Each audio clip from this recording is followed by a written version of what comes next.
émission, vous serez bénis. À chaque émission, vous serez édifiés. À chaque émission, vous serez enseigné.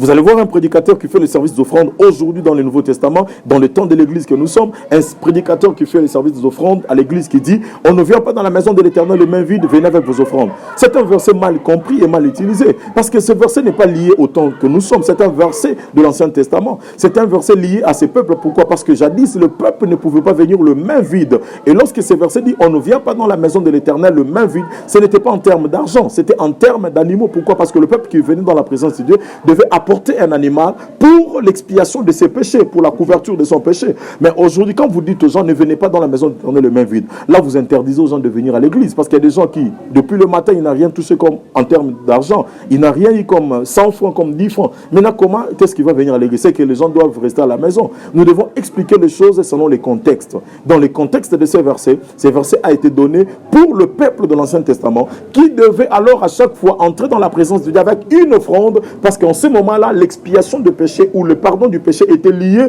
à l'acte posé par celui qui venait dans la présence de Dieu. Mais dans le Nouveau Testament, vous devez comprendre, le culte du Nouveau Testament est différent du culte de l'Ancien Testament. Parce que dans le Nouveau Testament, le fait de quitter sa maison, de venir à l'église, c'est déjà un service. Et cela fait de vous un prêtre. Parce que le mot culte est lié au mot service. Le fait de quitter chez vous et de venir à la maison. Parce que voilà pourquoi on dit tout le monde est sacrificateur. Il n'y a pas de monde simple. Tous nous sommes des bandits composés, nous sommes tous serviteurs de Dieu. Dès que vous quittez votre maison, le fait de quitter chez vous et de venir à l'église, vous êtes automatiquement serviteur de Dieu. Pourquoi? Vous rendez service, parce que le culte c'est un service. Le fait de venir au culte, vous êtes déjà serviteur. Et le fait de venir, c'est déjà un service que vous rendez à Dieu. Et nous ne pouvons plus dire aux gens que non, c'est un verset qui devait être expliqué dans le contexte. Et lorsque nous l'expliquons dans les contextes, nous devons respecter l'esprit de la Bible. Et voyez, que vous ne venez pas dans la maison de l'Éternel les mains vides. Même celui qui n'a rien peut venir. Pourquoi? Parce que la Bible dit dans le moment où nous sommes, offrez à Dieu vos corps. Déjà, le corps que tu as amené dans l'église, c'est déjà une offrande que tu donnes à Dieu. Alors le sacerdoce est mal compris. Pourquoi? Parce que les gens disent, il y a une offrande,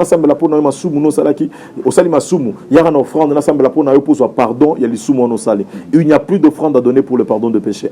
Une seule offrande a été donnée, c'est l'offrande suprême de Jésus-Christ, un sacrifice suprême, un point, un trait. Il y a des services qui ont été faits dans Tangwakala et qui continuent à Osalamandelo, mais le remet un peu bizarre. Lorsque vous parlez un peu des services, le fait de donner des offrandes et tout, dire donner des offrandes pour tout le monde, les services de Osalama sont basés à rouge. On va prier pour ça. Ils ont Bonganga. Bonganga, c'est bien moi la sacerdoce en français. Longola ma papa, faut y être ma belle, pour ma belle, il faut prendre possession dans mon habité sur une sapate possession à belle aux gens ma belle. Oh non, les photos là, pembe. Au soir, les photos là, oh non, c'est les sacerdoces. Il y a actuellement même des habillements bizarres. Oh, tu vas avoir un économie, tu vas avoir un livre, tout le monde a un baron, tout le monde a un serviteur, mais ces habillements reprennent un peu beaucoup plus valeur dans mon attend et comme beaucoup plus actif. Et comme on t'est comme un peu tous les sous mingi. Bilamba batangwakala, ma service ya bama. Moi j'ai vu un homme de Dieu prier pour baba mai et zo ngwana soki makila amelim aso miko pa mai o Jésus bongola ka mai vino atie mai na kopo amelisi batu l'église bazo ka ngwa vino abino eza bonganga c'est le sacerdoce. Pasteur, c'est genre de service au sein de l'église. Et vous voyez qu'il y a la manifestation du Saint-Esprit. Est-ce que le Saint-Esprit peut tolérer ce genre de service sous prétexte ils ont sacerdoce? C'est une question très pertinente. Pourquoi? Parce que même Jésus dans le Nouveau Testament a fait des choses, mais il l'a fait par la foi. Vous allez voir Jésus dans le Nouveau Testament, il a prié pour un aveugle. Il a jeté la salive, après il a fait le mélange de la salive et la boue, et après il a appliqué sur les malades est guéri. Vous allez voir Jésus qui a guéri un aveugle, après il dit va te laver dans la piscine. Vous voyez, le pratique, c'est pas une vie. Ça vient, c'est un acte posé par la foi. Alors, je ne suis pas contre les actes de foi. Les actes de foi existent et aussi les directives du Saint-Esprit. Il y a des directives du Seigneur qui peuvent être données. Exemple, mais ce que je suis contre, je vais épingler quelque chose. Je suis contre un serviteur de Dieu qui prend de l'eau, qui prie pour que ça devienne du sang ou du jus. Ça, c'est de la magie pure et simple. Nous ne pouvons pas ramener Dieu à ces choses-là. Dieu n'est pas bon nganga dans les contextes yanganga ou tabakisi. Qu'est-ce que ça a à voir avec le salut?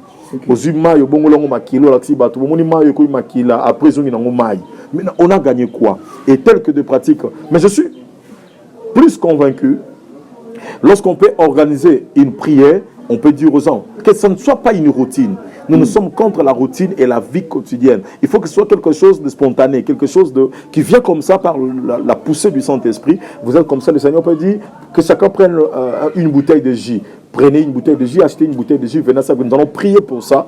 On prie pour ça, soit pour organiser une scène générale. Vous dites aux gens, au lieu que les gens viennent devant avec prendre le jus devant, on peut prendre des bouteilles de jus, on amène, on prie pour ça, on dit que chacun puisse prendre. Là, je ne suis pas contre. Ça peut arriver, une conviction de la part du Saint-Esprit, mais que ça ne soit pas une routine, que ça ne soit pas une vie, que chaque dimanche, les gens doivent amener des bouteilles d'eau, les gens doivent amener des bouteilles de jus. Ah, là, ça devient vraiment quelque chose, ça devient une pratique. Quelque chose devient une pratique lorsqu'elle le fait de manière répétée. Ça devient une pratique. Mais quand c'est fait de manière spontanée, c'est fait de manière brusque, comme ça, à l'imprévu, ça c'est quelque chose poussé par le Saint-Esprit. Nous ne pouvons pas s'opposer à l'œuvre du Saint-Esprit. Ça c'est de un. Et de deux, lorsque les pratiques sont faites dans l'église, vous allez voir quelqu'un qui dit tous les services à l'église qu'on veut consacrer, on doit appliquer lui. Ça c'est comme si vous êtes toujours dans l'Ancien Testament. C'est aussi une mauvaise compréhension du sacerdoce. Quand il faut consacrer quelqu'un, il faut appliquer lui. Quand il faut consacrer quelqu'un, il faut appliquer lui. Quand il faut prier pour les malades, chaque jour, il faut seulement appliquer lui. Non, ça c'est pas, ça devient une pratique, ça devient une vie. Alors, ce qui peut être mieux, c'est de faire selon la recommandation du Saint-Esprit. Je pense que là, ça serait mieux. Avant ça, la service à la totalité, est-ce que c'est obligatoire? Je dirais quelque chose. Un militaire, pour qu'il sache qu'il est militaire, il n'est pas obligé d'être en tenue. Même quand je ne suis pas en tenue de l'armée, en moi-même, je sais que je suis militaire. Donc, j'ai la confiance que je suis militaire. Même sans tenue, je sais que je suis... Même si les gens ne croient pas que je suis militaire, mais moi-même, je sais que je suis militaire. Et s'ils ne croient pas parce qu'ils ne m'ont pas vu en tenue, ils peuvent croire même à autre chose. Alors, je veux dire quelque chose. Excusez-moi que les hommes de Dieu m'excusent, je vais un peu exagérer. J'appelle ça des intimidations. Ce sont des intimidations sacerdotales. Les gens veulent intimider les gens. Vous savez, j'ai entendu un homme de Dieu qui a dit il y a faut pas intimider. On va peut faut intimidation sacerdotale. Azuma il faut c'est comme si les gens veulent rentrer dans l'Ancien Testament. Vous savez, c'est comme si quelqu'un qui a une charge sur lui et entre dans une voiture, mais il ne veut pas déposer sa charge. Il a ça. C'est comme ça. Jésus nous a libérés de l'Ancien Testament. Ils ont libéré des pratiques de l'Ancien Testament. Mais c'est comme si nous voulons encore retourner dans l'Ancien Testament. Or, si vraiment Jésus tenait la rigueur pour nous dire, tous dans l'Ancien Testament, je vous dis que les hommes de Dieu ne sauront pas. Hein. Moïse est un homme à féliciter. Il a survécu pendant des moments très difficiles où le Dieu de la Bible est un Dieu colérique qui manifestait sa colère à tout moment. Quand on fait une erreur, il frappe. Mais aujourd'hui, nous avons la miséricorde et la grâce de Dieu. Nous devons dire merci à Dieu. Mais pourquoi vouloir entrer dans l'Ancien Testament pendant que nous sommes dans le temps de l'Église, le temps de la grâce? Alors, je vais dire ceci. Ce sont des histoires un peu pas trop bibliques. Parce que d'ailleurs même, lorsque nous parlons des tennis sacerdotaux, ce qu'eux portent, c'est pas ça. C'est qu'eux portent, c'est pas ça. Parce que même dans ces tennis-là, il y avait des exigences. Il y avait des disciplines à mettre dans ces tennis, dans toutes ces tennis-là. On devait avoir le faud, on devait porter le tourim, l'urim, on devait avoir le faud, porter le faud avec les 12 pierres représentant les 12 tribus d'Israël. Est-ce que les gens de Dieu en portent? Non. Ce sont juste des tennis. Moi, je pense qu'on aurait peut-être dit que ce sont des tennis juste que nous portons par ordre protocolaire. C'est juste pour le protocole. Nous voulons avoir cette tenue pour le service. C'est juste une marque de distinction entre nous et le peuple le peuple qui est venu dans la foule, juste créer une marque de distinction. Mais pas dire que c'est une tenue sacerdotale. C'est comme si nous voulons attribuer à cela un contexte biblique. Non. Tout ça, ce sont des intimidations que les hommes de Dieu veulent faire. Apporter une canne, à la timou kotina mutu awa, moi chapeau na mutu awa, azuma talita tche, moi faut dache. Ça n'a rien à voir avec le salut des âmes, ça n'a rien à voir avec l'onction. On peut porter ça et aussi rester sans onction, sans puissance. Je crois que au moment où nous sommes, tout est dans la foi. Je crois qu'il n'y a pas de débat sur ça. Les gens devront être sincères, ce ne sont pas des tennis sacerdotales. Ce ne sont pas des tennis, ce sont juste des habits protocolaires que l'homme de Dieu veut porter pour un service quelconque, juste pour créer une marque distinctive entre lui et le peuple qui est venu. Il n'y a rien de spécial dans ces tennis-là, il n'y a rien de spécial dans ce que nous portons. Ce sont des robes qui sont cousues dans des maisons de couture que nous allions acheter. Des fois même les tailleurs qui font, ce sont des païens. C'est un tailleur païen qui a fait ça, sa tenue, il a décoré ça, et un pasteur va acheter. Si tel est le cas, donc je peux acheter une veste et sanctifier aussi la veste. Donc ça n'a rien à voir avec les habits sacerdotaux. Je peux prier en veste et le Seigneur m'écoute. Et donc peu importe ce que je peux porter, Dieu n'est pas dans les habits. Dieu n'est pas dans les habits, Dieu est dans le cœur de celui qui le porte. Comment ou quel est le sacerdoce selon Jésus-Christ? Le sacerdoce selon le Seigneur Jésus-Christ, d'abord les mots prêtre à travers l'histoire, dans l'Antiquité, dans la Rome antique, le prêtre en latin c'est sacerdos, c'est qui veut dire sacer, qui veut dire sacré, et dos qui veut dire exprimer l'idée de donner. Donc un prêtre c'est celui qui rend un service, qui donne. Un sacrificateur, un prêtre, c'est celui qui donne, c'est celui qui est sacré. Nous devons comprendre que l'œuvre dans laquelle nous sommes appelés, c'est une œuvre qui nous amène à la sacrabilité. Nous devons vivre une œuvre sacrée, nous devons être sacrés et nous devons rendre un bon service. Le sacerdoce est lié au service. Le sacerdoce, selon le Christ, c'est que le sacerdoce doit être loyal. Nous devons rendre un service loyal, nous devons être honnêtes. Le vrai sacerdoce, c'est prêcher le Seigneur Jésus-Christ mort et ressuscité, annoncer les bonnes vertus liées à la personne de Jésus-Christ, annoncer la parole de Dieu dans sa totalité. Il n'y a aucune pratique aujourd'hui qui est valorisée par la parole de Dieu dans le temps où nous sommes. Toutes les pratiques de l'Ancien Testament, toutes les pratiques qui ont été faites dans l'Ancien Testament sont des pratiques anciennes qui n'ont aucun soubassement à ce jour. Aujourd'hui, nous avons le Saint-Esprit. Quand on parle du Saint-Esprit, c'est-à-dire nous voulons parler de choses qui sont invisibles. Le Saint-Esprit opère de manière invisible. Nous touchons les choses de manière abstraite, de manière spirituelle. Donc nous devons comprendre que le Saint-Esprit est avec nous et nous devons opérer de manière spirituelle.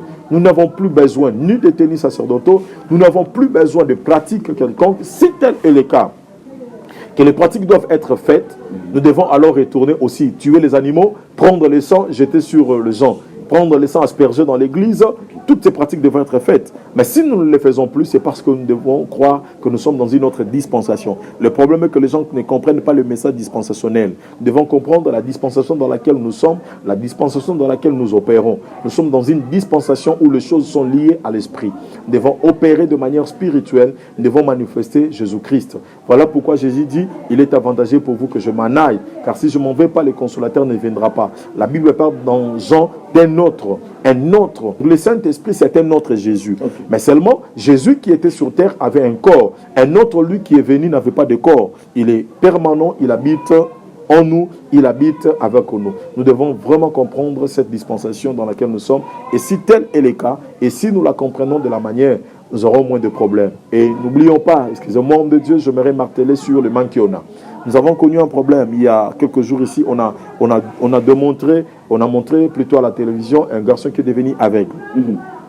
Ce garçon a été invité par un pasteur et le pasteur lui a donné $25 pour que ce garçon se fasse aveugle. Et après quoi, le pasteur va prier pour lui. Et quand le pasteur va prier pour lui, qu'il témoigne, je vis. Vous voyez, lorsque la compréhension du sacerdoce est mal comprise, lorsque vous avez la mauvaise compréhension du sacerdoce, même la suite sera renversée. Okay. Même le faux miracle va prendre lieu. Est-ce que, parlez-moi, vous avez vu Aaron ressusciter un mort? Vous avez vu Aaron ressusciter un mort? Ou Aaron a guéri un aveugle ou soit un paralytique? Non, mais il est resté Aaron. La Bible parle de lui. La vie d'un homme de Dieu, le ministère d'un homme de Dieu n'est pas manifesté par le miracle qu'il opère. Le vrai miracle, c'est prêcher Jésus-Christ comme Seigneur et Sauveur. Et quand le message est réussi, les gens reçoivent, les païens sont convertis. Voilà le miracle. Vous ne pouvez pas vous faire voleur pour créer le miracle. Aaron n'a opéré aucun miracle. Je n'ai pas vu le miracle d'Aaron. Je n'ai pas vu un mort qui est ressuscité dire que Aaron s'est poussé. Je n'ai pas vu un aveugle qui a dit Namoni Aaron Sambeli pour Nangan. Non, je n'ai pas vu. Mais seulement Aaron est resté Aaron et aujourd'hui on parle de lui. Toute la Bible parle d'Aaron. Il est resté Aaron sans pour autant guérir les malades, mais il est Aaron, il a fait une œuvre sacerdotale bien. Le Seigneur l'honore. Quand vous faites bien le sacerdoce, Dieu vous honorera. Amen. Et le garçon qui est aveugle, il est allé à l'église, le pasteur a prié pour lui, a témoigné. Namoni. Quand il sort, il va chez eux à la maison, il devient aveugle. Oh. Et on a montré ça sur Kin 24, je crois Kin Makambo. Et l'aveugle est revenu, il pleurait là. Et quand il pleurait, on a pris les images, on a partager les images. Okay. Voilà le mal qu'on a commencé à détruire. C'est la mauvaise compréhension des sacerdoces. Nous pensons que le sacerdoce, c'est faire voir les aveugles, le sacerdoce, c'est faire des démonstrations. Et moi, je crois que je vais aller plus loin. Aujourd'hui, je trouve que même dans les services de faire tomber les gens, il y a toujours des manques même dans ces services. Il y a des gens qui tombent par plaisir. Il y a des gens qui tombent pour faire plaisir à l'onction du pasteur et non pour la manifestation de l'esprit. Tout ça, ça détruit la vraie image du sacerdoce. J'aimerais inviter mes frères et sœurs qui sont dans les sacerdoces, faisons un bon sacerdoce, faisons très bien l'œuvre du Seigneur, nous aurons une très bonne récompense. Merci beaucoup, pasteur. Vous qui avez suivi l'émission, j'espère que vous avez été enseigné. Il y a beaucoup d'hommes de Dieu qui, aussi enfants de Dieu, avaient une mauvaise compréhension de l'œuvre de Dieu et beaucoup plus du sacerdoce. Mais par cet enseignement, par cette émission, je crois fermement que vous avez été enseigné et vous avez été interpellé, vous qui êtes jusque-là dans le Makiona. Alors vous allez revenir à l'œuvre de Dieu et bien le faire parce que Christ reviendra et vous rendrez compte de tout ce que vous faites aujourd'hui. Alors c'est le moment de revenir à Dieu. J'espère vraiment et personnellement je crois que vous avez été enseigné, que vous avez été édifié. Alors abonnez-vous massivement à notre chaîne YouTube Espérance Show TV pour que vous ne ratez aucune de nos émissions. Vous allez toujours béni. Vous allez toujours enseigner. Nous avons reçu aujourd'hui pour vous le pasteur Gédéon Caleb Ditanda, pasteur responsable de l'église Centre Missionnaire La Foi et Ebenezer, qui est aussi un recteur, tel que je l'avais dit au début de l'émission, de l'Institut biblique Béret et dont les inscriptions sont même en cours. Vous qui voulez apprendre la théologie, il y a beaucoup de cours, il y a 21 cours qui vous sera enseigné et tout. Bobo Sanate, abonnez-vous, abonnez-vous, abonnez-vous. Que ça nous permette aussi à Kupanza Sangomalamu et de parler de l'évangile de Jésus-Christ.